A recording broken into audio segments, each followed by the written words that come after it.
തച്ചുപറമ്പൻ അബ്ദുള്ള മുസ്ലിയാർ അഷ്റഫ് അലി എന്ന ഞാൻ നിയമസഭയിലെ ഒരു അംഗമായി തിരഞ്ഞെടുക്കപ്പെട്ടതിനാൽ നിയമവഴി സ്ഥാപിതമായ ഭാരതത്തിൻ്റെ ഭരണഘടനയോട് ഞാൻ നിർവ്യാജമായ വിശ്വസ്തതയും കൂറും പുലർത്തുമെന്നും ഞാൻ ഭാരതത്തിൻ്റെ പരമാധികാരവും അഖണ്ഡതയും നിലനിർത്തുമെന്നും ഞാൻ ഏറ്റെടുക്കാൻ പോകുന്ന കർത്തവ്യവും ഞാൻ വിശ്വസ്തയോടുകൂടി നിർവഹിക്കുമെന്നും കാരുണ്യവാനായ ദൈവത്തിൻ്റെ നാമത്തിൽ സത്യം ചെയ്യുന്നു.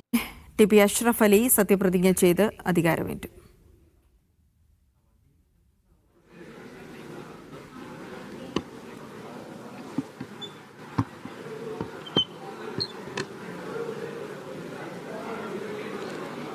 പതിനേഴാമതായാണ് അഷ്റഫ് അലി ടി പി അഷ്റഫ് അലി നിലവിൽ അടുത്തതായി സത്യപ്രതിജ്ഞ ചെയ്യാൻ പോകുന്നത് എം.ആർ. ബൈജു ആണ്. എം.ആർ. ബൈജു കാട്ടാക്കട MLA ആണ്. എം.ആർ. ബൈജു അല്പസമയത്തിനകം എം.ആർ. ബൈജു സത്യപ്രതിജ്ഞ ചെയ്യും.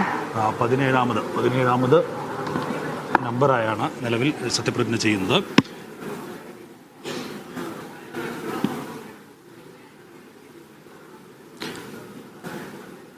പത്തൊൻപതാമത്തെ അംഗമായാണ് നിലവിൽ എം.ആർ. ബൈജു സത്യപ്രതിജ്ഞ ചെയ്യാൻ പോകുന്നത്. ഇത് കഴിഞ്ഞ് KN ബാലഗോപാൽ